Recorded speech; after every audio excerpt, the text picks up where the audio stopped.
Dukwiye kwitekerezaho. Ubuzima bwacu bwose tumeze nk'ababaho muri fomira. Iyo umwe apfuye wagira ngo uvutse avukana fomira y'ubuzima. Dukwiye guhinduka. Dukwiye kwitekerezaho. Ubuzima bwacu bwose tumara twita ku kintu kimwe, nyamara tukirengagiza ikintu cy'agaciro gihebuje ibindi byose twakagombye guha umwanya kurusha ibindi, cyadufasha muri buno buzima ndetse na hanyuma y'ubu buzima. Nshuti mugenzi wanjye, wowe turi kuri level imwe, wowe uri hasi yanjye, wowe uri hejuru yanjye, hano ku isi nanakwegera, najya n'imbere yawe ngo duhuze mu maso, cyangwa se ngo mbe nemerewe no kuba nagusuhuza bitewe n'ubutunzi ufite hano mu isi, igitinyiro wubatse hano ku isi. Ariko nshuti mugenzi wanjye, uwo uri we wese, aho ugeze hose, icyo si cyo nitayeho, ahubwo ndagira ngo uyu munsi wumve ukuntu ubuzima bwacu bwose tubumaze twita ku kintu kimwe, nyamara hari icy'agaciro kurusha ibindi twakagombye guha umwanya, twakagombye gutekerezaho. Ubuzima bwacu tumara tugerageza guhaza amarangamutima yacu, kugira ngo tumara tugerageza guhaza imibiri yacu ibyo yifuza, tugerageza gushimisha abo dukunda, ariko nyamara tukirengagiza ikintu kimwe, aricyo cy'agaciro mu buzima bwacu ndetse na hanyuma y'ubu buzima. Ubuzima bwacu bwose buracya ugahita utekereza akazi, ugatekereza imitungo ufite, ese byagenze gute, ntawayangije, ntawanyibye, ntawagiye ngo ahungabanye icyubahiro cyanjye. Tubumara buno buzima bwacu bwose tugerageza gusa neza, tugerageza kubaka igitinyiro, tugerageza kuba mu mazu meza, tugerageza kwambara neza, tugerageza kwisiga ngo imibiri yacu ise neza. Wowe mugenzi wanjye, wowe isura yose waba ufite, uri inzobe, uri agakara keza gasigirije, uri umuzungu, uwo uri we wese ntabwo ari cyo njye nitayeho. Imitungo ufite, wubatse amataje, ufite imidugudu, ufite ibibaya, ufite imitungo ku buryo ukubonye wese aba yumva agutinye, ukubonye wese, ndetse wubatse n'igitinyiro, iyo utambutse bose barunama. Iyo bakuvugaga bakakubona bahita baceceka, bakagira n'ubwoba, bakajya wabumvise. Mbese hano ku isi rwose umeze nk'uwafashe igihugu, uratuje, umeze neza rwose, uratuye, uratunganiwe. Ariko hari ikintu kimwe cy'ingenzi twibagiwe guhereza agaciro, guha umwanya. Ndagira ngo nshuti mugenzi wanjye ngusabe, fata umwanya mutonya, niyo haba umunota cyangwa se iminota 2, wirebe. Ufite isura nziza, wisize amavuta, wagerageje guhindura uruhu, yego wenda biranaguhira, ufite uruhu rwiza rwose, buri wese aba akwifuza, aba yifuza ati icyampa ngasa nka runaka, icyampa nkaba nka runaka, afite imitungo myinshi, aratinyitse rwose, ameze neza, icyampa nanjye nkamera nkawe. Ariko nyamuneka ndagira ngo ngusabe fata umwanya mutonya wirebe, wihere hasi ku mano, ntihagire umbabarire unyemerere ntihagire n'urugingo na rumwe usimbuka, wirebe buri kimwe, urebe ukuntu usa, urebe ibigango ufite, urebe umusatsi mwiza ufite, urebe, yewe ndakwinginze wirebe buri kimwe. Ariko numara kwireba ukareba ibigango ufite, ukareba agasura keza ufite utambuka abantu bakarangara, ukareba amaso ufite, ureba abantu bose bagahita bamera nk'aho ubaroze bakagukurikira. Mbese ugerageze urebe buri kimwe cyose ufite ku ngingo zawe. Nurangiza utekereze, fata agahe gatonya utekereze kuri cya gihe, umunsi byombi bizamera nk'ibisinziriye, ya sura yawe wari ufite igatangira gucuya, igatangira gusa umweru, ingingo zose wari ufite zigahagarara, cya kirenge cyawe cyiza gisa neza bakakirenzaho itaka, ya sura yawe witayeho, wagerageje guhereza amafaranga, wagerageje kwitaho mu buryo bwose bukwiye, ukajya muri Amerika ukambuka imigabane, ugerageza gushaka amavuta wasiga uruhu kugira ngo ruke, ariko utekereze wa munsi bazarurenzaho itaka. Wa musatsi wawe witayeho, nibyo waragerageje rwose, ugura amavuta akwiye, ushyiraho buri kintu cyose ugira ngo uwuhindure, biranaguhira rwose, uracya umera neza. Ariko tekereza kuri wa munsi bazaba barimo bawurenzaho itaka. Amatuza, wagerageje kujya muri gym ukora siporo, wirukanka imisozi, ugira body imeze neza, ariko tekereza umunsi bazaba bari kurenzaho itaka.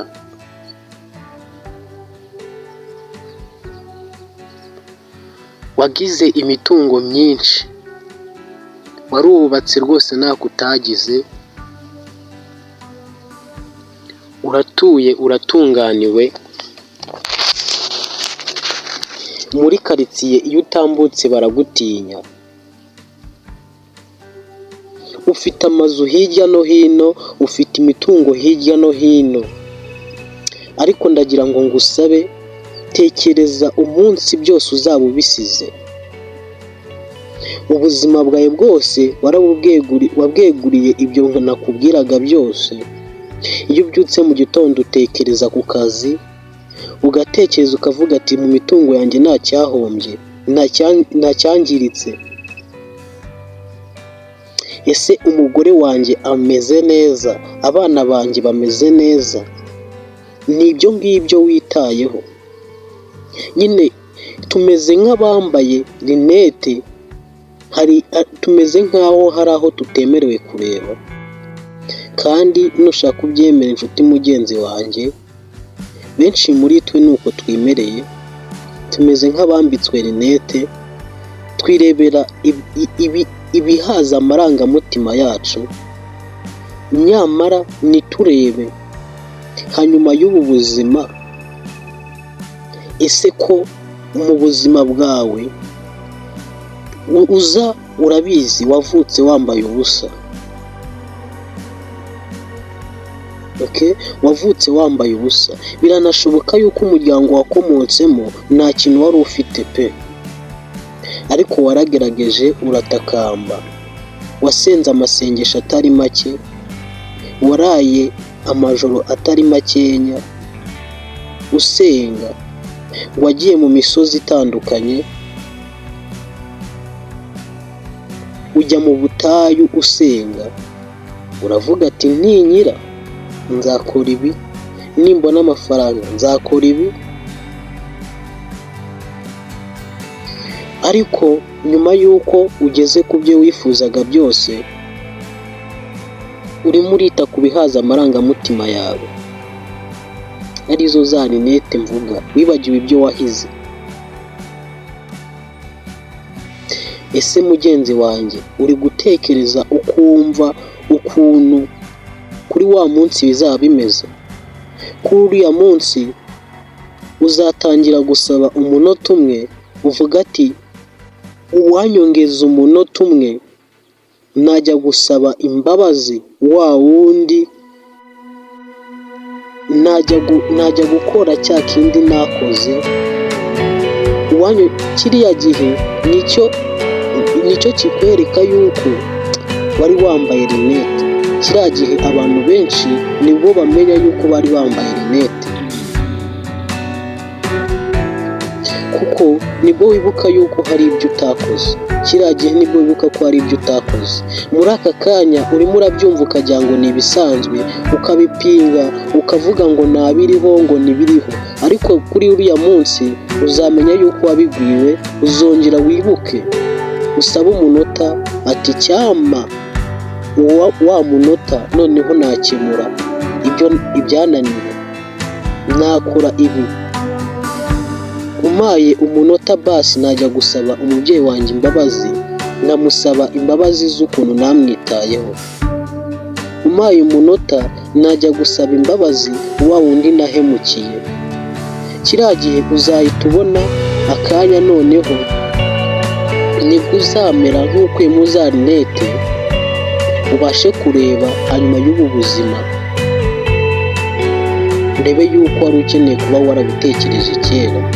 Ugiriwe amahirwe rero yo guhura n'aya magambo, ugiriwe amahirwe yo kongera kwitekerezaho ukareba hanyuma y'ubu buzima.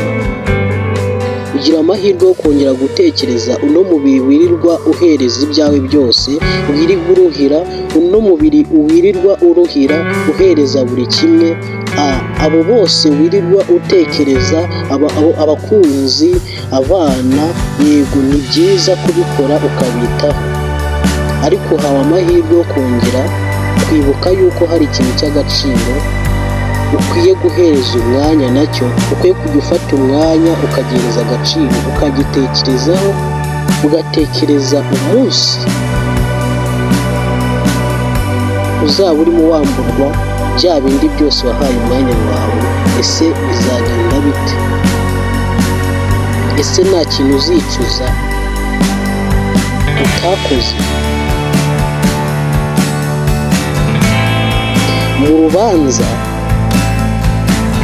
buri wese aburana ukwe, niyo mpamvu buri wese anapfa ukwe.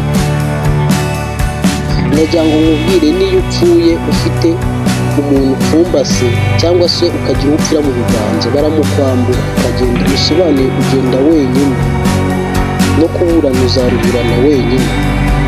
Rero niyo mpamvu ufite no kwitekerezaho ukareba nkora iki.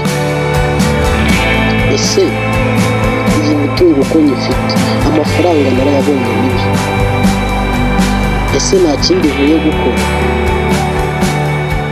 Birahari byinshi, birahari byinshi pe. Amazu warayubatse ni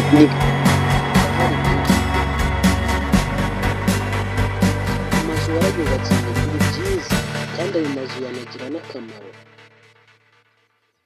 ariko tekereza, ese ntacyo ukwiye gukora? Umutima wawe nta kintu uri kuguha? Ese nta kintu wibuka wavuze? Ntacyo wibuka wahize?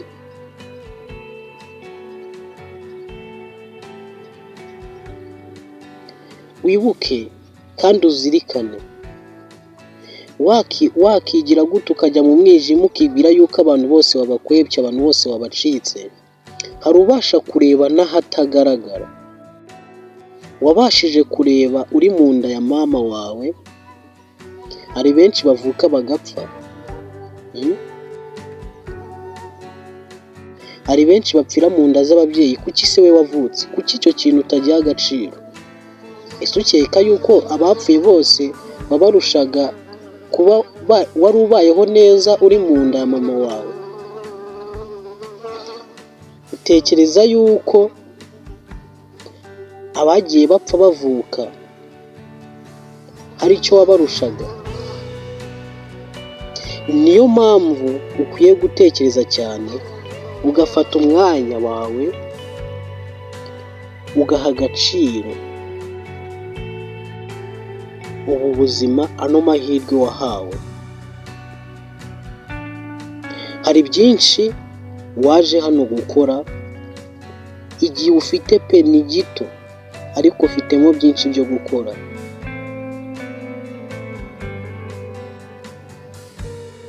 Waravutse, hari abatarabashije kuvuka. Yes, hari n'abavutse ariko bapfa batabonye ayo mahirwe yo kwicuza ibyo batabashije kuba bakora.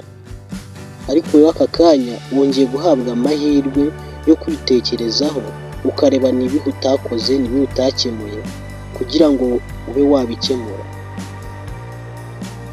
Niyo mpamvu kuri aka kanya uhuye n'aya magambo, ugahura n'ino video kuri YouTube, ni ukugira ngo uhinduke, ni ukugira ngo wongere witekerezeho. Ino channel ni Do You Believe in Jesus? Do you believe in God? Ni ikibazo irakubaza, ese wizera Imana? Niba utizera Imana, yes, ndakwemereye kuramo ino video, ariko ufite n'amahirwe yo kuba wakumva ukizera. Ntabwo ari ibintu byahuriranye kuba waravutse, kuko hari benshi bapfuye.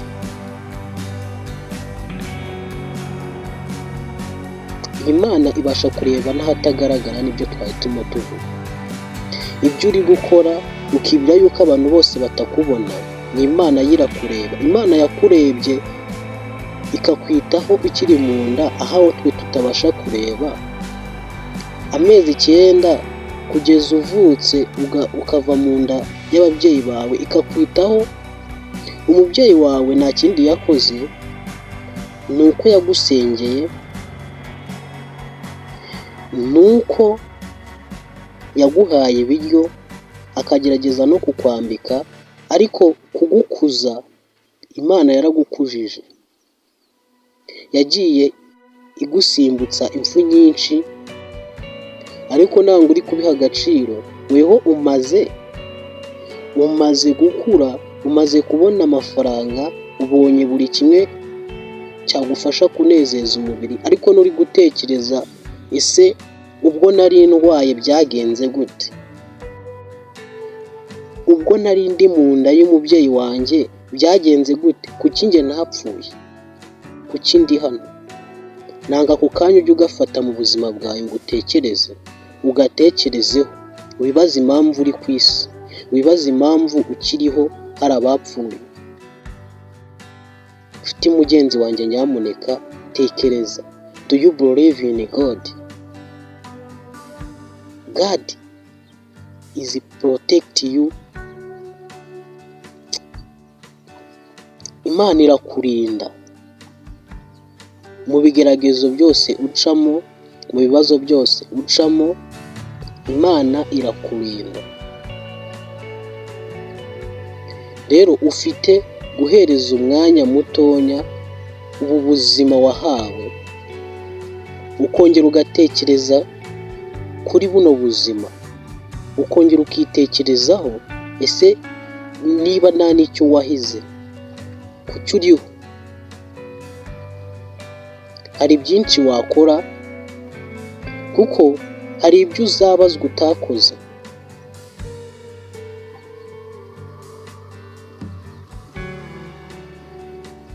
Uyu munsi rero twari turi kwiganirira,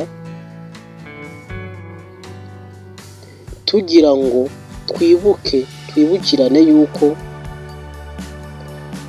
tumara ubuzima bwacu bwose amaso tuyahanze imitungo, tuyahanze ibinezeza imibiri yacu, ibinezeza abo dukunda, ibinezeza amarangamutima yacu, nyamara tukirengagiza ibintu by'agaciro twagakwiye gukora bizadufasha gutambuka na hanyuma y'ubu buzima, kuko hanyuma y'ubu buzima niho tuzabaho igihe kinini kurusha icyo twabayeho hano ku isi.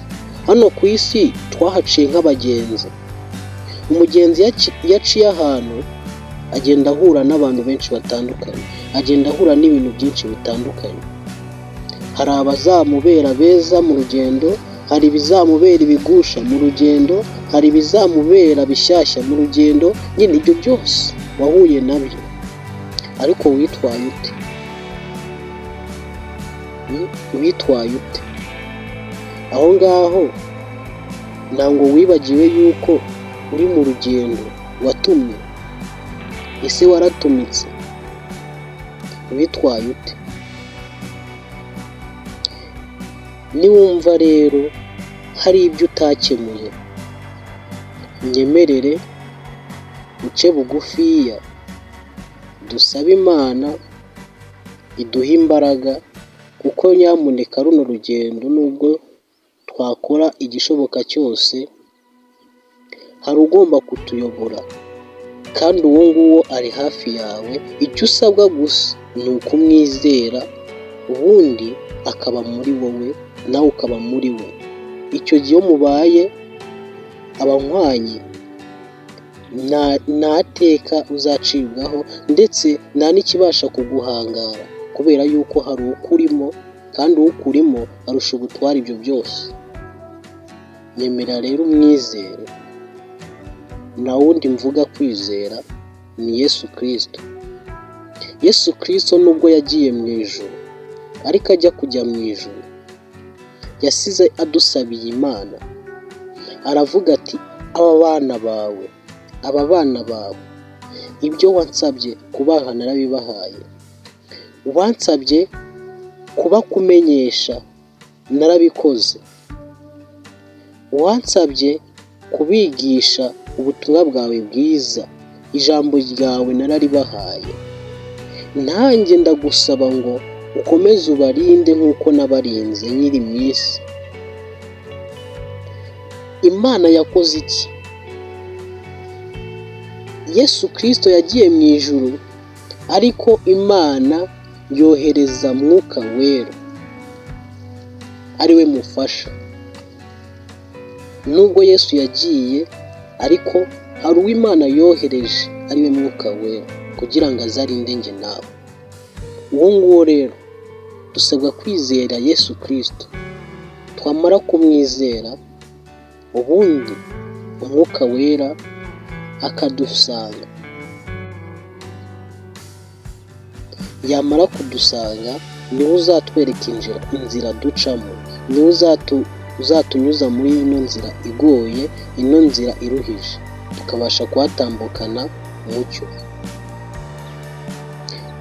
Gutyo rero, niba hari ibyo wakoze ukaba uri kubona bidakwiye, niba uri kubona waritaye ku by'isi cyane, ukibagirwa yuko hanyuma y'ubu buzima hari ubundi buzima, unyemerere uce bugufiya, dutakambire Imana yongere iduhumure ku maso, yongere idufashe kureba, yongere ituyobore, itubyutse, idusindagize, twongere dukomeze urugendo.